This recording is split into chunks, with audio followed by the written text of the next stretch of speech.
Hello, everybody. It's March 16th, and I'm wearing green, and I have green fingernails, and I'm not Irish. I just did it. So nice. Hi, Kales. Welcome back. Rebecca, hi. How's your computer doing, Rebecca, when we go to you to maybe share your results? I was just gonna pull it up and see how that works. So okay, unsure yet, but it should be okay. Okay. I want to do that thing. Are you able, Jim, to give people screen sharing capability? Oh, I probably am. Yes. Okay. Because they, my students did some of these assessments, and we're going to share their results so that Emily can look at it and then. Okay, cool. When I pull it up, it says all participants can share for screen sharing. So I think we should be good. Oh, awesome. Okay. Cole's here. Okay, so I'm going to go ahead and get started. It's lovely to see everyone on this beautiful evening. Hello. Tonight's session is on self-assessment and how we use self-assessment to figure out where we're going. I have kind of I guess you could call it a subtitle for tonight, which is, how do I know what I want when I don't know what's out there? And how my class has been using these self-assessments, not just to figure out about themselves, but also to dip into these job archives and profile archives and sort of learn more about jobs that we maybe never even knew existed before.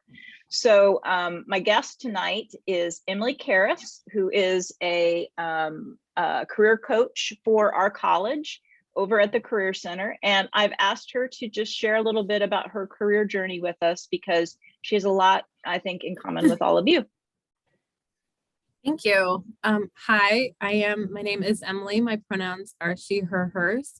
And I am an assistant director in the Career Center, and I am the career coach liaison to the Teachers College and the College of Science and Humanities, specifically the humanities side. I've been here just almost 4 years. Prior to that, I taught 8th grade English for 10 years. My undergraduate degree is from Butler. I was an English major. /education major. Yeah.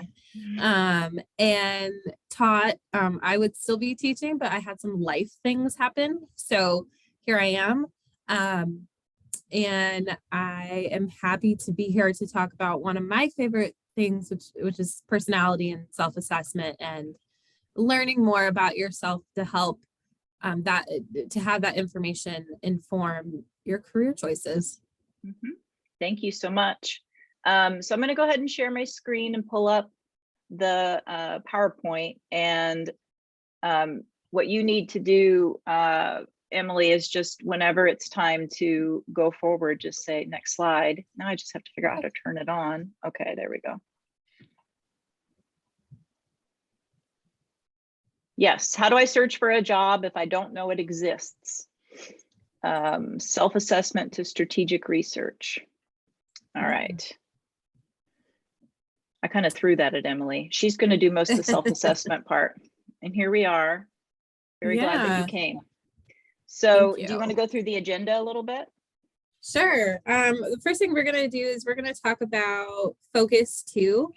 I'll tell you what it is and kind of its purpose. And then we have a volunteer to share their results, and I will do kind of a coaching simulation so that you might get a better idea of what that looks like in a one-on-one appointment when we are talking about self-assessments. And then Kathy is going to take over and talk about a really cool resource called Imagine PhD and taking your self-assessment results, things you can do with me, into targeted research and other opportunities that are on campus to grow your awareness. And then the last thing we're going to leave you with is some information about how to figure out what your Myers-Briggs is, which we recommend right now using the website 16 Personalities, but we can talk a little bit more about that when we're done. especially it's good to do that one before next week, because next week's session is on networking for introverts. So most English majors are introverts, not all, but I would like to know before next week. Yeah. Can you see the slides? So, Yeah. yeah. Sorry. I was moving the images out of the way so I could see. Yeah. So we're gonna do a little quiz, true or false. If you think it's true, put a thumbs up reaction. If you think it's false, put a thumbs down reaction. I believe there's a thumbs down reaction, or not. Let's do a clapping reaction if you think it's false. So there is only one perfect job or career for you. Is that true or false? If you think it's true, do the thumbs up. False, you can do the red X or the hand clap. Can you see everybody? Yep.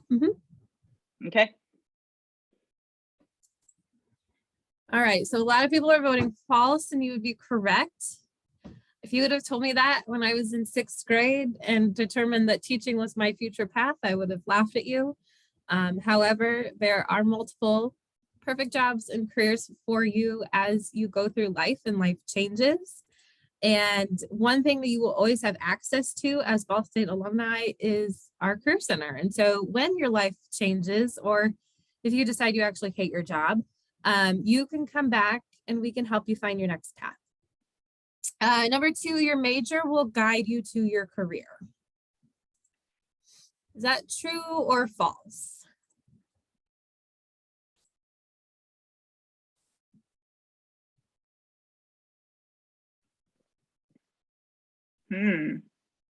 Couple people, everybody interact if you can. Thanks. I saw a lot of trues. I do, yeah. So this is an interesting question because it can, absolutely. However, only about 27% of college grads are actually working in their major. So while it can guide you potentially to your first job, your lifelong career, your career path is not always indicative of your major in college. So what we like to tell students is that your major will help you get your first job. So think of it in terms of the first 3 to 5 years after you graduate. What do you want to do to start your professional career? What's going to challenge you, make you happy? But just know that that first job is not your lifelong career path. It doesn't have to be anyway. Number 3, your career choices are lifelong decisions. Would you consider that to be true or false? I act like it's true. Yeah. A lot of you are putting false, a couple true, or most of you are saying false, and that would be correct. Your career choices are yours, and where that path takes you is completely up to you. What you do going out of college could potentially be something you do for your whole life if you love it and you continue to love it, but it doesn't have to be. So career choices are not lifelong decisions. And what I've seen now is a lot of students are taking gap years. They're using, they're working in college, maybe working as a gap year, and then taking the opportunity to travel while they're young. And so even sometimes career choices can be put on hold while you experience life. Can you explain what's the difference between a gap year and just being lost? Yeah. So a gap year typically happens most often between undergraduate degree and a graduate program. And that is just a lot of times students want to save money, or for example, if someone comes to the decision to go to law school later, that may be a decision that requires a gap year because of the way that law school applications are and the LSAT. So it's a lot of times that gap year happens between your undergraduate degree and your graduate program. Usually people who take a gap year have a plan for that next step. Being lost and taking time off if you're not diligently working towards a goal, that I think would be the difference. Thank you. Yeah. How about number 4? Liberal arts, humanities, and sciences are not marketable majors. Kathy's better head will answer. explode if anyone says true. Kylie. This is definitely false. And in fact, we hear employers all the time talk about humanities majors and what you can bring to a job. Humanities are not necessarily always linear majors like accounting or teaching, but they are majors that give you a lot of transferable skills that you can take into a job. Kylie pressed the wrong one. We'll forgive you. And so that's the whole point of this program that Kathy's created, this cardinal direction, is just learning how to market yourself as a humanities major. Number 5, your career decisions should be based on the current job market. True or false? This is a tough one. That's tricky. Mhm.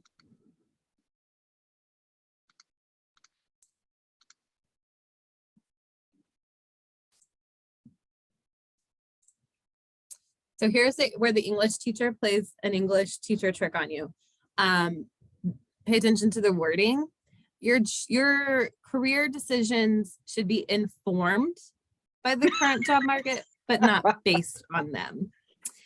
And for example, right now, in the last 2 years have been a terrible time for our hospitality majors. However, they know that we will recover, that hospitality will recover. So they are not derailing their career path because of what's been going on for the last 2 years.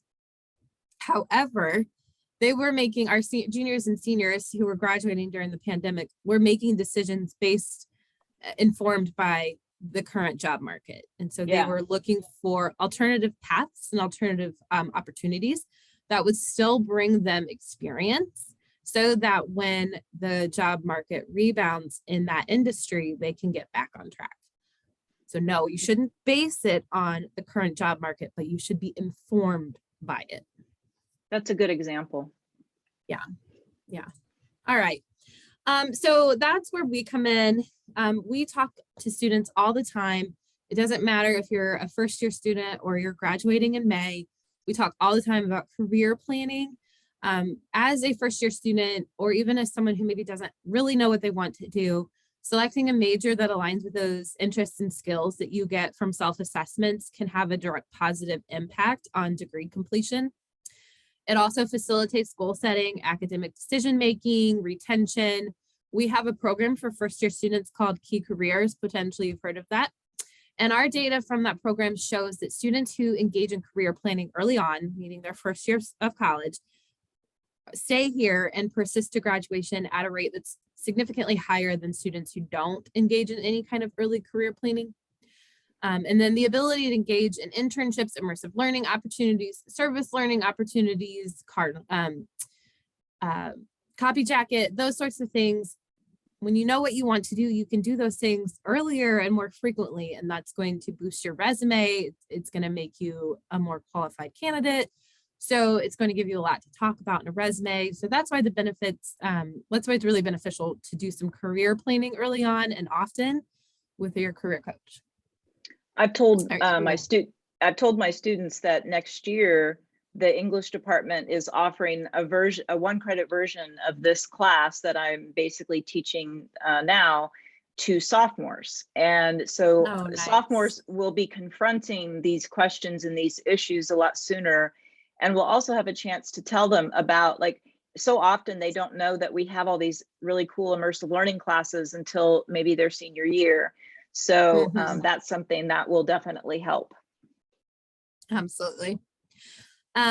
So my recommendation, if you're interested in doing some career planning and doing some self-assessments, is to use Focus2. Focus2 is a program that the academic advising offices use, and we just use it as well. It's a reliable, intuitive career and education decision-making model. It can help you choose majors. It can help you explore occupations, make informed career decisions. The thing I love about Focus2 the most is that every major that is given to you as something that lines up with your assessments is at Ball State. So it's not going to tell you that you need to go be a marine biologist because we don't have a marine biology program. So it's not going to tell you to be in a major that doesn't exist here. So you can only find majors that are here at Ball State. And so that helps eliminate some of the possibilities of finding something that you are interested in and it not existing here. Yeah, go ahead. Move to this one. Okay, Sure. so is this your slide? Yes. Yes. Yes. So this is a screen grab from my Focus2 results. And so you can see an example of what this looks like when you combine your assessments, and it will give you a list of occupations. Sometimes if you combine all three, you may get a very small amount of occupations or none, and that's okay. Just move to the 2 of the assessments that you've completed combination, and that's totally fine. So it's really interesting that academic advisor pops up right at the top. That's really close to what I do now. I think career coach was on there as well. But what you can do is you can see the supporting majors and programs at Ball State. And so if you weren't sure, that you wanted to, what major you wanted to be in, but you knew that you wanted to work in higher education, just as an example, these are all programs that can get you there. The other thing that Focus2 does is it lists the average salaries, the job family, and then which of the assessments it matches. And then there's also some other icons, like if it's a growing field, if it's a green field, like if it's a field where I forget what the green field is. I think it's like sustainable. Like sustainability. There we go.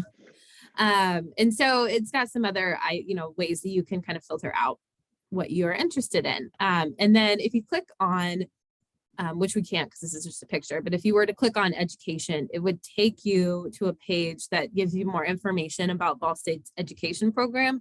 And similarly, if you were to click on academic advisor, it would take you to some information from ONET about academic advising, what it is, what skills are important to have as an academic advisor, kind of the typical work environment. And so you can get a lot of information from there. And that's really a key component of career planning, is doing your due diligence and researching the occupations and the majors that you're interested in. Do you come across, Emily, very many people who come in who majored in things that are not really good for their personality?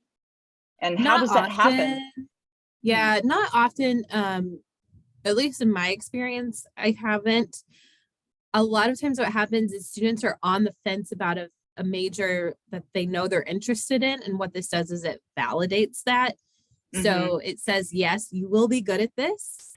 And here's why. And so, one of the things we can talk about then is how this occupation and what, or how this major and what occupation it can lead to will help their strengths shine. So their work interests, their values, their skills, how will it help them shine? And so a lot of times it's just validation. Yep.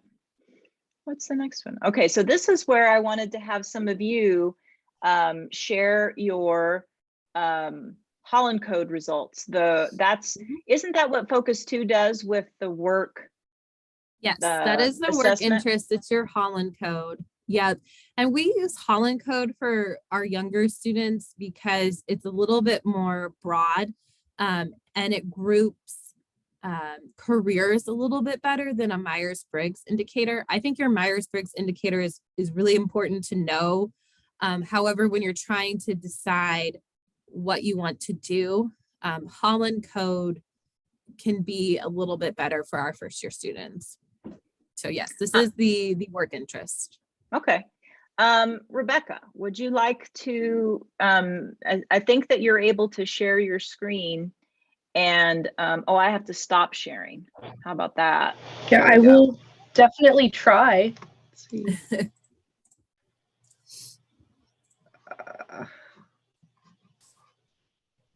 Somehow. Have you ever done this before? I have not. You're always having the I screen don't shared to see you. anything for it. Do you see a green button at the bottom of Oh, like, oh, I just looked right over it. I'm so smart. it's okay. Okay.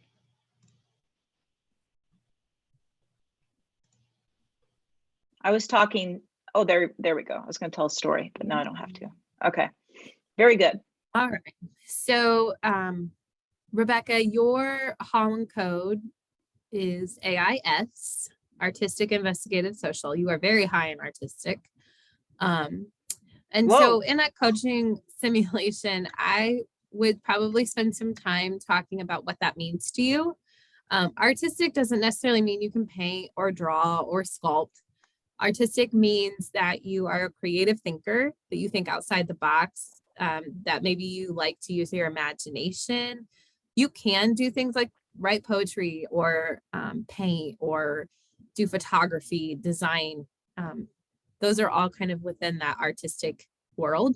But the key things is that you don't like structure, you don't like conformity, you want to be creative, you want to think outside the box and find solutions that maybe are not the most obvious, and that you like the opportunity to create and new things and be innovative. And so in a job field, if you were searching for a major, what we would want to do is we would want to make that kind of a key component because you are so high in artistic. So we would want that to be kind of a key component of, figuring out what occupations and what majors are right for you.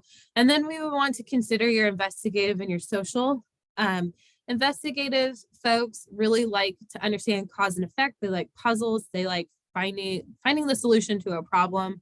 They might enjoy working with computers or graphs or numbers.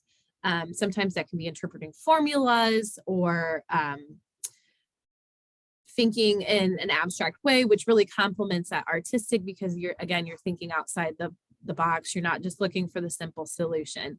So we would want to combine those and maybe consider using your artistic strengths to do investigative work.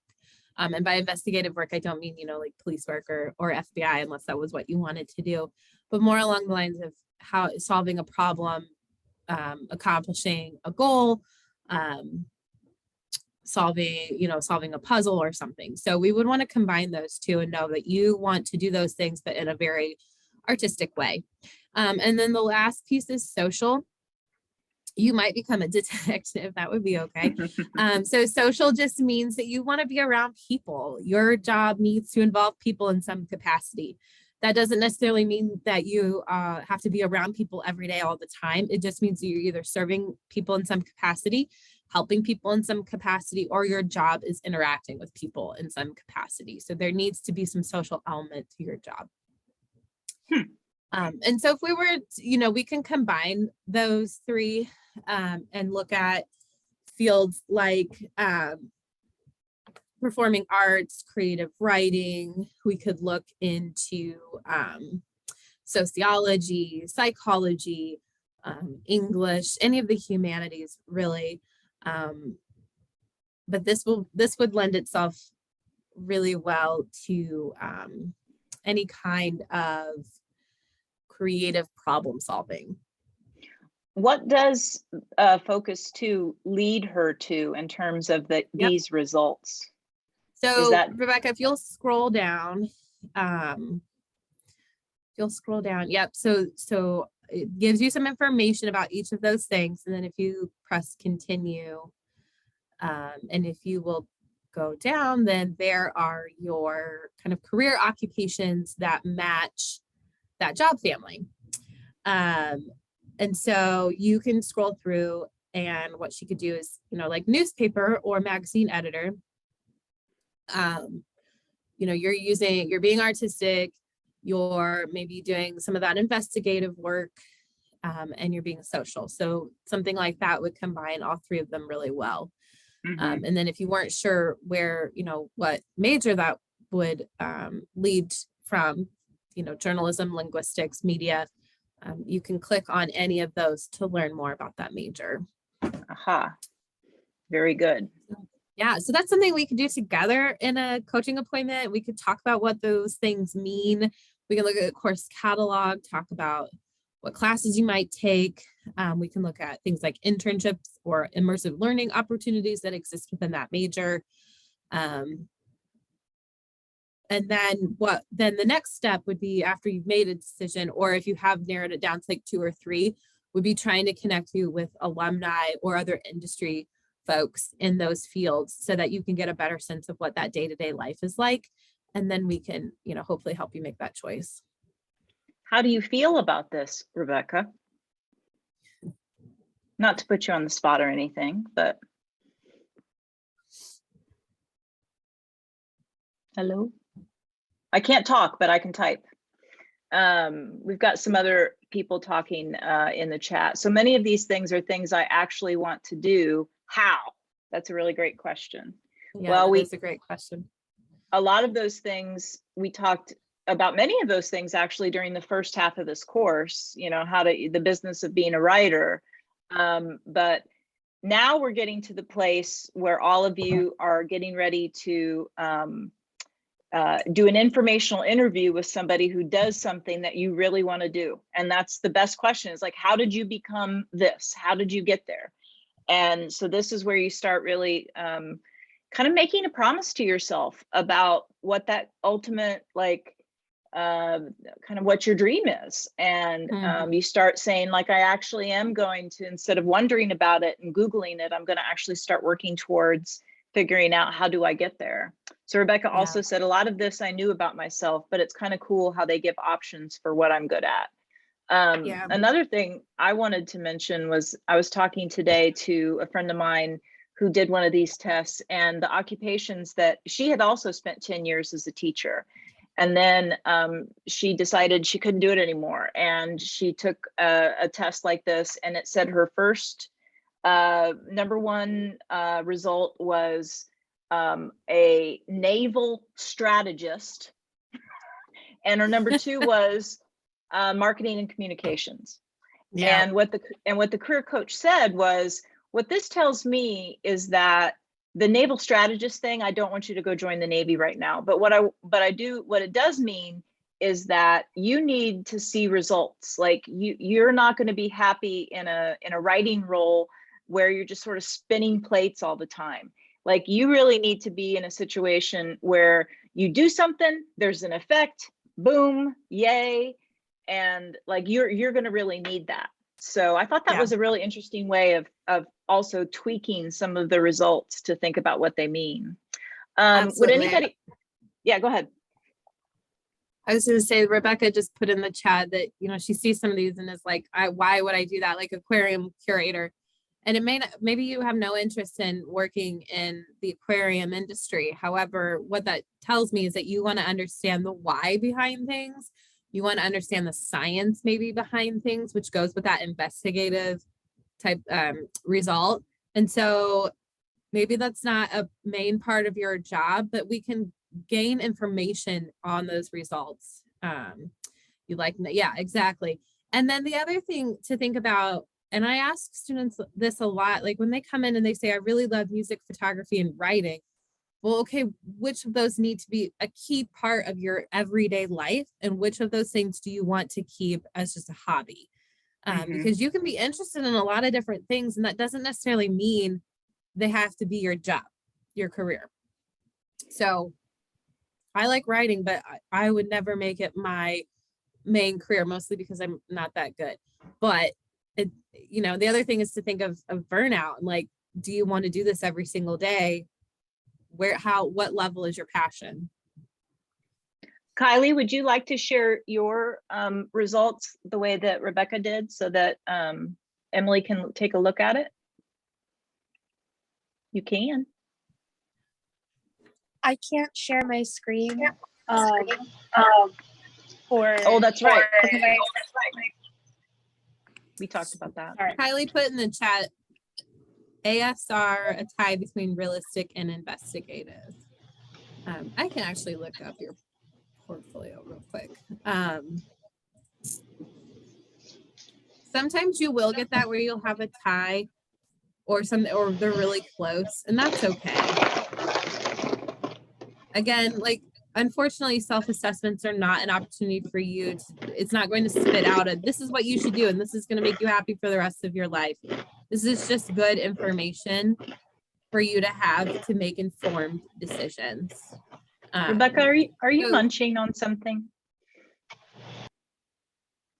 Just don't forget to mute. Yeah, everybody. sorry. Apparently, I forgot that I was not muted anymore. It's okay. So Kylie, you're strong artistic and strong social. And so again, what you want to do is make sure that the industry you end up in has a combination of serving or helping people or interacting with people in some capacity and artistic abilities. So creative thinking, thinking outside the box, the actual art of creation of something. Marketing kind of comes to the top of my mind, social media, content creation. You're going to be working with people in a capacity and serving them in a creative capacity. Your R and your I are tied, but they put realistic first. So I'll just focus on that. And realistic, you're doers. You like to do things. Realistic folks want to work with their hands or machines. They want to be physically active and involved in doing something. And so in that regards, kind of pairing that with artistic and social, I think, if you're taking pictures, if you are sketching, like kind of physically using your body or using your hands or your eyes or whatever to create, that might be where your strengths shine. One of the people on the call on our thing today is an alum in English, and she says, as one of the only alumni on this call, burnout is very real. Not to scare you all, but heed the warning and think about that. What made you bring that up, Kales? If you don't mind sharing that. Yeah, just kind of like how Emily mentioned, something can sound really like your perfect kind of unicorn role. And it may be something that you are super duper passionate about, but sometimes that passion isn't enough to kind of sustain you in that work. And it can just get really tiring. So it's like, yeah, absolutely not to scare y'all. I know we, especially kind of right now here, like burnout, we're all just burnt out on life. But as you make considerations, definitely kind of think of like, do I like this? Do I enjoy this? Yes, but also, does this feel sustainable? Yeah. Yeah, Emily, Kales graduated 2019. Isn't that when you graduated, Kales? And they went to graduate school for a while and said no in wasn't it higher ed administration? Wasn't it? Yeah. And said nope, and thought that was the thing, and now is doing the pivot and saw me talking about teaching this class. And so that's why she's here, because she's in the middle of that kind of pivot. So very cool. Thank you for sharing that, Kales. That's very important. So does anybody want to share theirs before we move on to talk about the Imagine PhD self-assessment? Does anybody else want to share their results? You can do it. Anybody? Okay. Yeah, I would say if you're interested, definitely make an appointment with me and we can go into detail. That's right. They can make appointments with you. You're their career coach. I am. What is an ARC? That's what Cole and Mondo got. That is ARC. artistic, realistic, and conventional. I'm interested to know if you have an idea of what you want to do at this point, or if you're. He was a teaching major and switched out. Okay. Actually, I'd love to know what everybody's codes were. Can I have everybody put their Holland codes in here?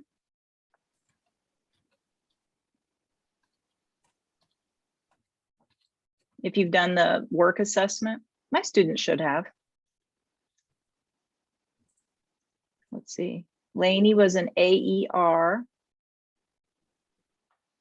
Samuel was also AIS. Look at all these A's. Yeah, English. I'm not surprised. A's. Yeah. Yeah, I'm not surprised. Again, don't think of artistic as artist only. Mm-hmm. Artistic is just creative thinkers. I have a high A as well. Me too. Very cool. So a Okay, lot that's of times that's just, yeah, being able to like look at a problem and come up with new solutions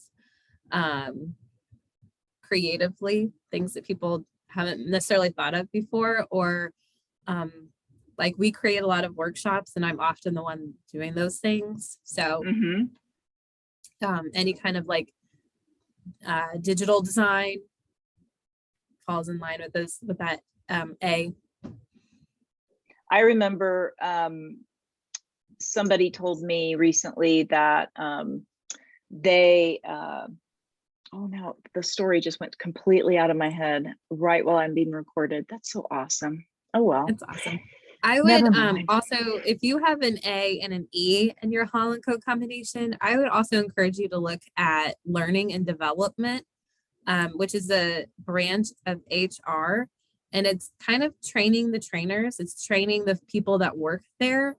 And I'm seeing a lot of learning and development jobs. It goes by a lot of different names. Instructional design is also one, especially with movement onto learning management platforms like Canvas.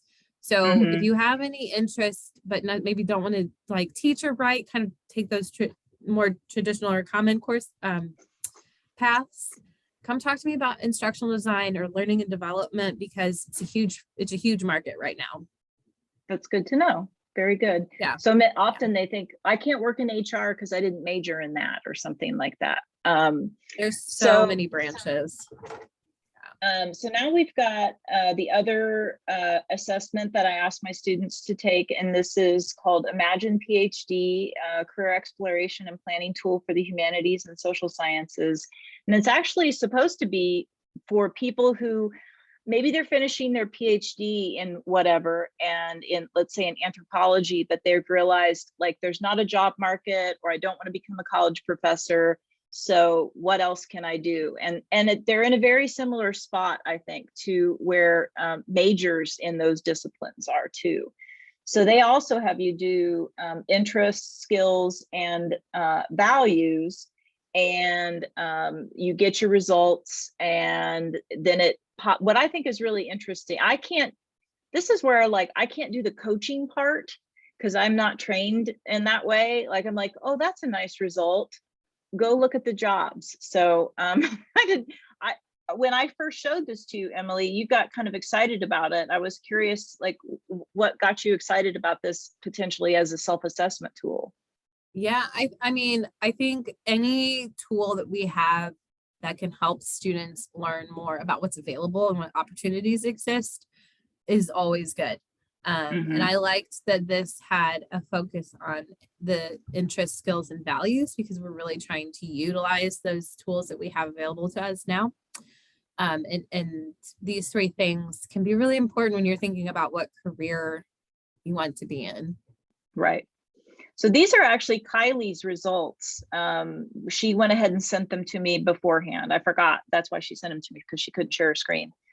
So top 5 interests were helping others, working with underserved communities and populations, understanding individual and societal behavior, understanding group dynamics, narrative and storytelling. Top 5 skills, work effectively as part of the team.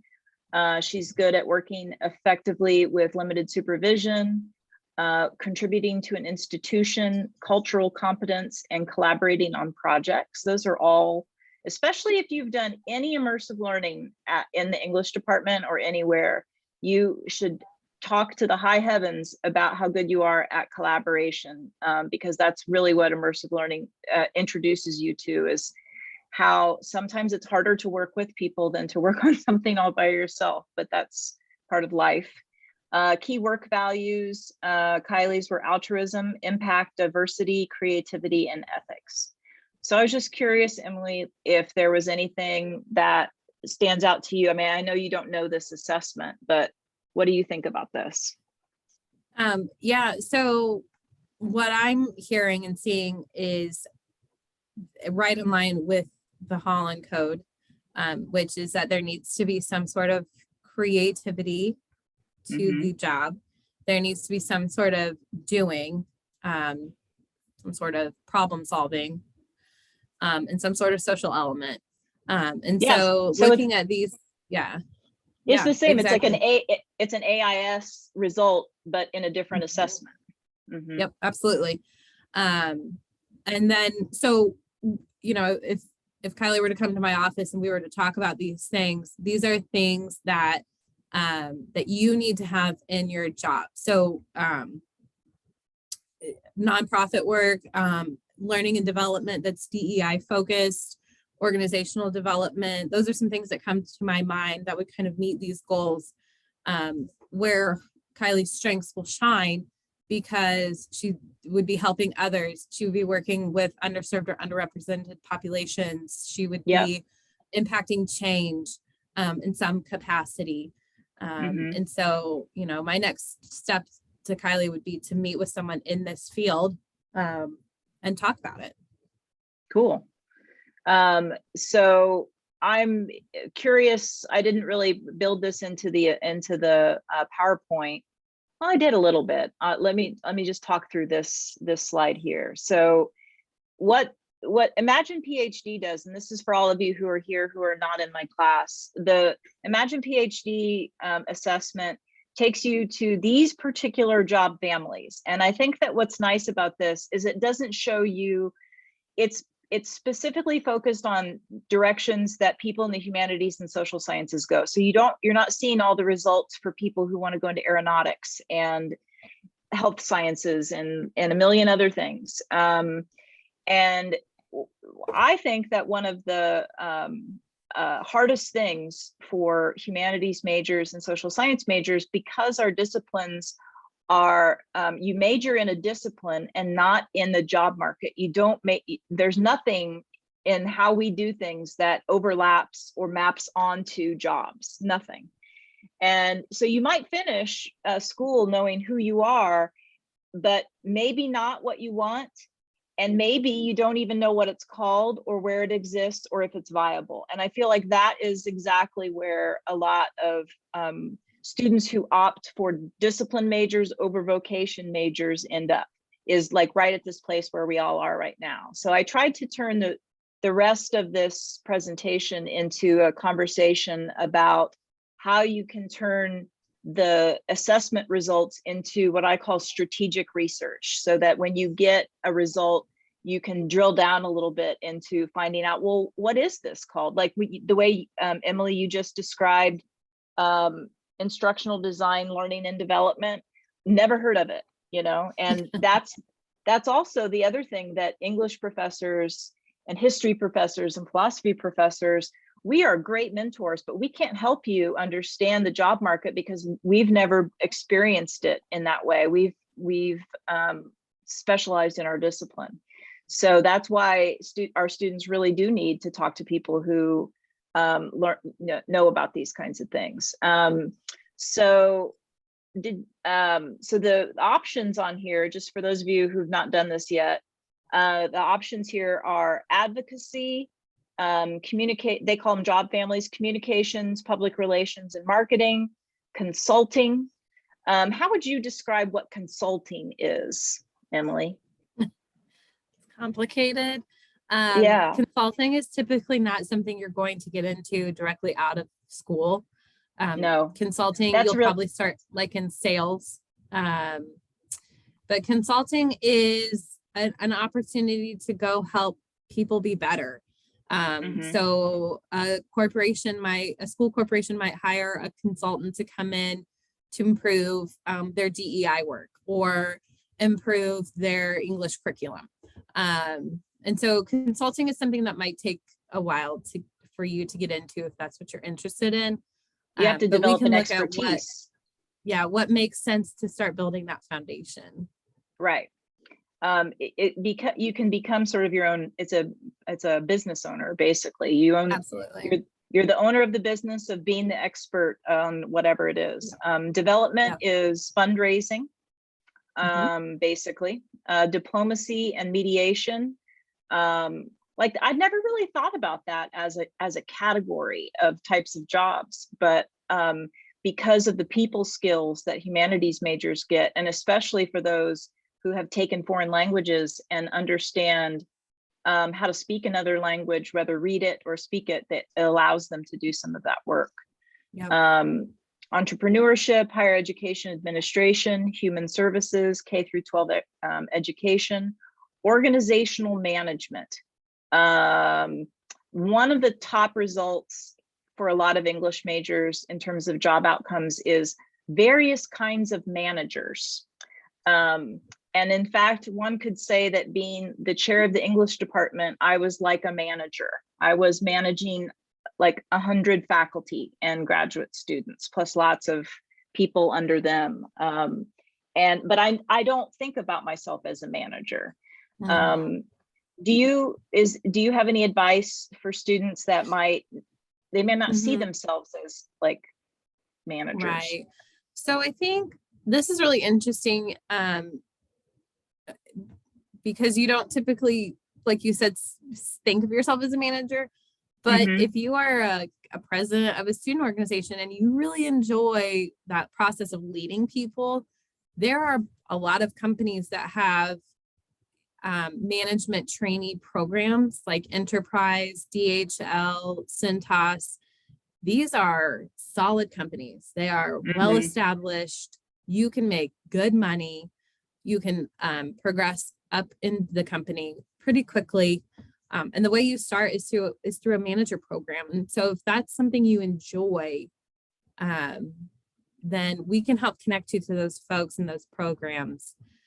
They train you to be a manager, and then some of them release you out and you manage your own store or you manage your own franchise. I grew up the daughter of a railroader who referred to all of his managers as boss man. They were all boss man. And we didn't like the boss man. And it kind of took me a while to realize that I had gotten to a place in my life where I had sort of become the boss man. And because I thought that it was my job to be the underdog, the little guy. And but I also found, much to my amazement, that I actually really I'm very bossy, and I like to persuade people to do things. I think it's awesome when you can get a whole bunch of people to like I love locker room speeches where coaches are able to like get a whole bunch of people to go from feeling this way to feeling that way. I love that. I mean, that's basically what teaching is to me. Yeah. So like, I realized that in a way, my bias as a kid kept me away from doing anything like that, although I could have, I just didn't realize it at the time. Yeah, it's a great path, and it's completely, they recruit all majors. So it is not a major specific career path. It's a great opportunity if you need stability and you need a kind of like a sure thing. If you maybe can't be for personal reasons or family reasons or whatever, maybe if you need insurance and a steady paycheck, and maybe, you like writing, but you have to put it on hold because these things happen. Like, this is a great way to really start building a solid foundation. And they're pretty much sure bets. So I was also really glad to see in these job families the results for translation and interpretation, and that's really good for our modern languages majors. And then yes, there is a result for writing, publishing, and editing. But one thing I realized was that when I was the assistant chair of English and students would come in to think about majoring in English, and I'd say, what are you thinking about getting into? And they all would say publishing. almost everybody. And I think the main reason is that they didn't see another industry that mapped onto English other than publishing. But actually, the truth is all of these kind of industries or families map onto what we are good at. I kind of wanted to show this. Do you ever use this, Emily, the Ikigai? This is a Japanese concept that means a reason for being. And you want to, it says what we're all looking for is that sweet spot where in the Venn diagram of you're doing what you love and what you're good at. And I think that those are two things that you get in English and the humanities. You're there because you love it and you have a sense that you're good at it. But what we don't know is what can we be paid for and what does the world need? And that's where we suck. You know, I just had no clue and still in some ways don't have a clue. And I think it's also interesting that, and remember that Ikigai doesn't necessarily mean your job. We are not our jobs. You know, it's the thing that makes you happy. The thing that makes you want to get up every day is really what Ikigai is about. And I keep this in my office to kind of remind myself sometimes of what I'm trying to get at. So does anybody, I see some stuff in the chat here. Dental assistant is the left field one for me. Oh, people are talking about their career tests. Okay, I just want to make sure that there wasn't anything in there that was meant for me. Okay, so this is the assignment that my students have for next week about what to do with all these assessments and the results that you've gotten. And I invite everybody who's here, Kales, Alan, anybody else who's here to do this as well.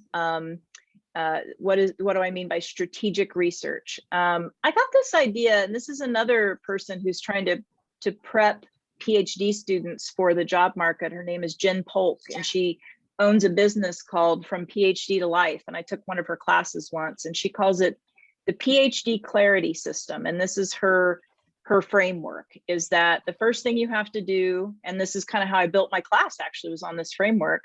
First, you have to think about your mindset. And that's kind of what we did the first week with personal branding, like trying to get your head in the right space to make this pivot. Prepare for action. Then you focus on yourself. And that's where we are today, doing the self-assessment.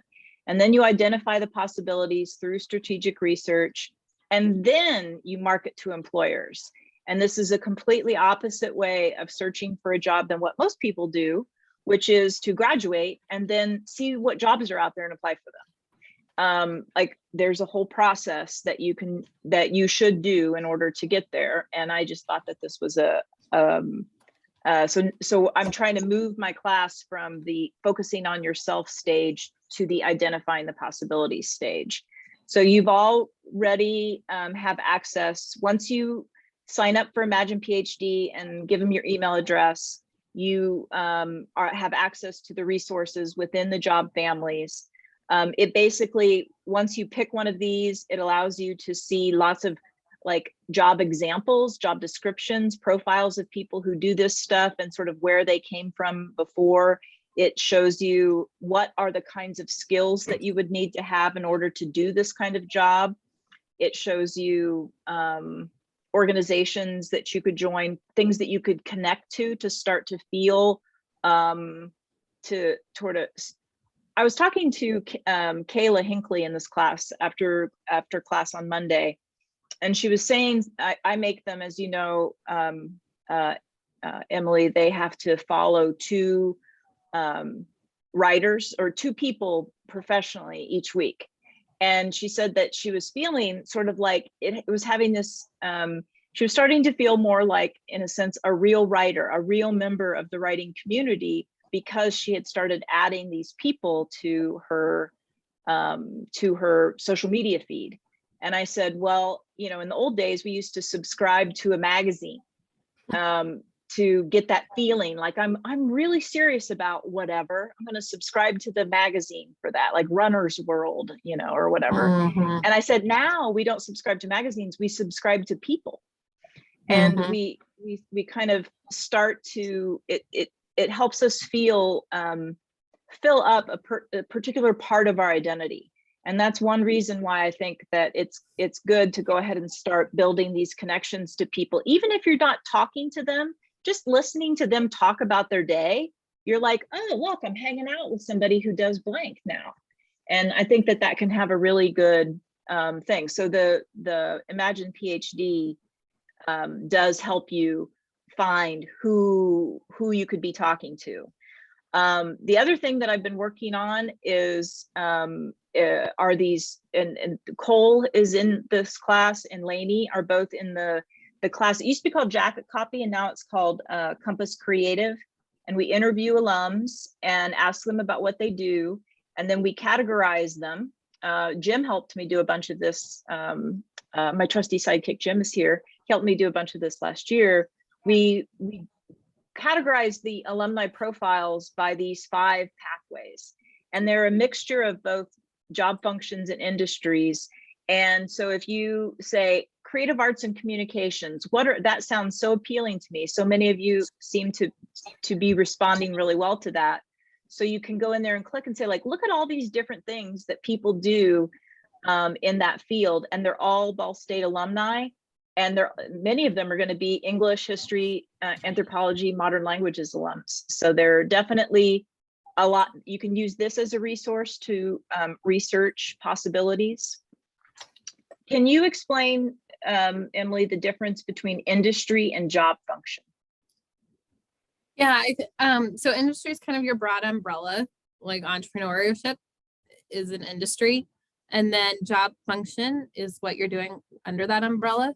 So if you're an entrepreneur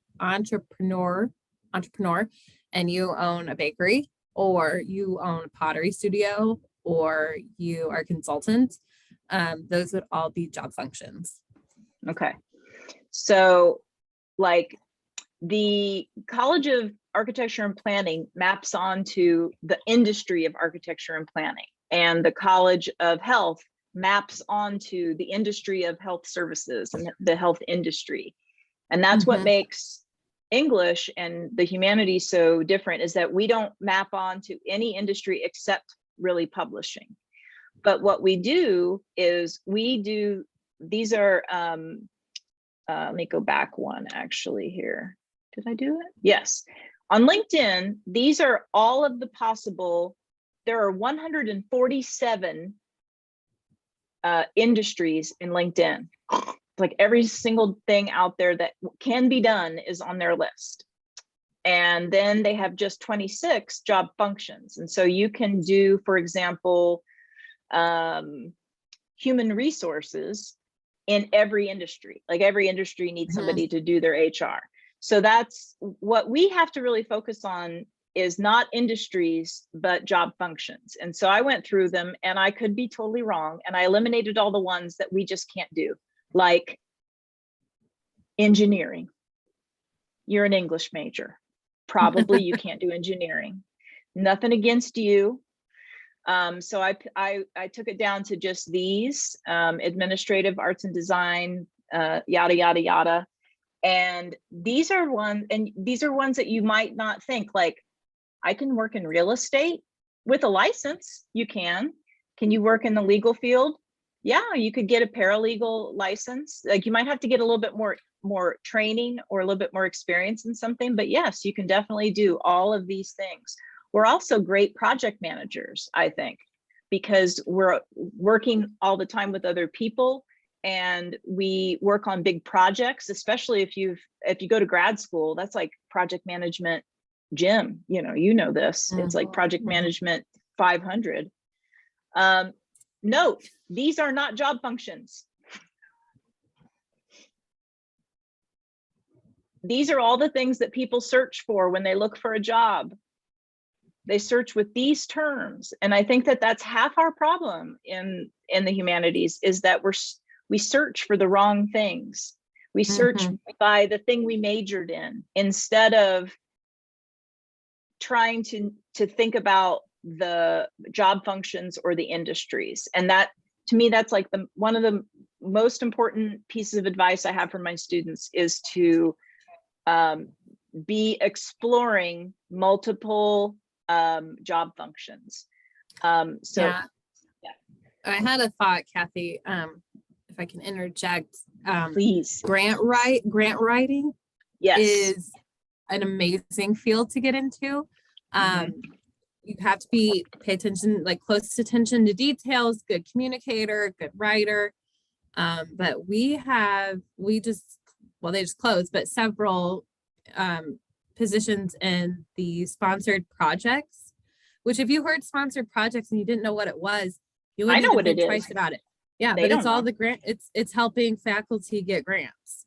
And so the grant writers and the sponsored project people over there, it's good money. And grant writing exists in almost every industry, especially nonprofits and government. So Yep.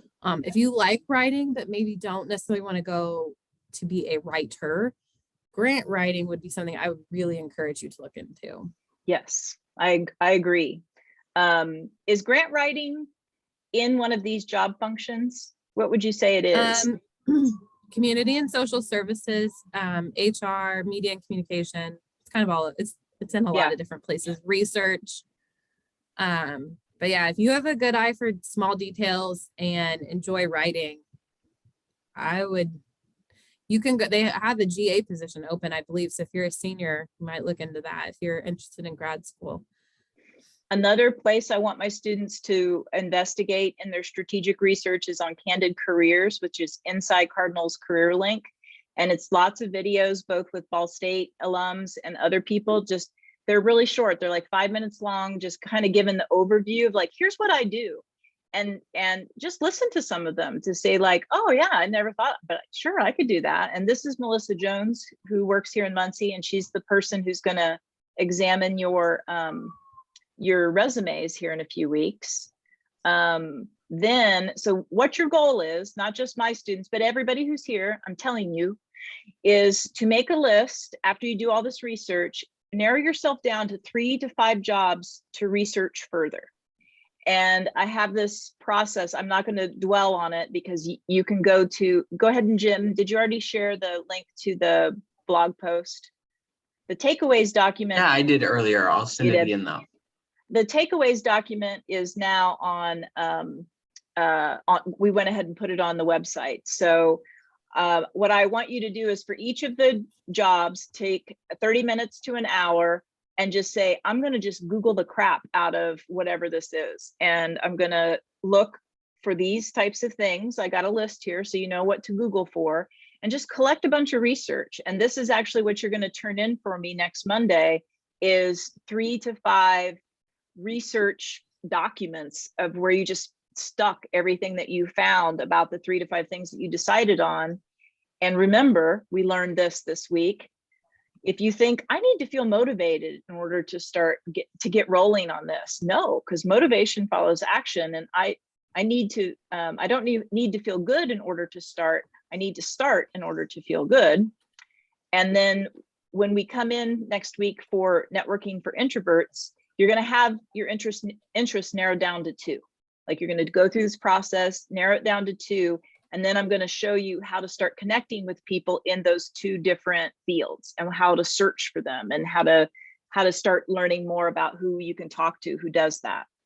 So all of these, this assignment is all online. It's all in the blog post and everything.